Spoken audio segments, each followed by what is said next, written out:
How to make GIF in WhatsApp. So in this video we are going to show you how to make GIF in WhatsApp. But before start of this video, I want you guys to like this video and subscribe to my YouTube channel for more tips and tricks like this one.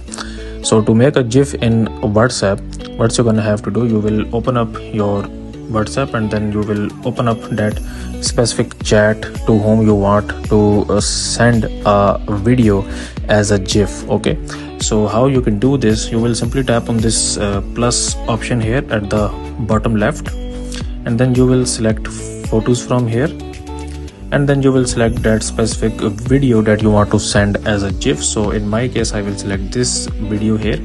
So now here at the top right you can see we have this option where it says GIF, GIF. So you simply need to basically activate this option. So just tap on GIF here, and now this video will be sent as a GIF to this person here. Okay, so just tap on the send option here, and you can see that we have sent this person this GIF. Okay, so that's it for this video guys. If you find this video useful, kindly like this video and subscribe to my channel, and I will meet you in the next video.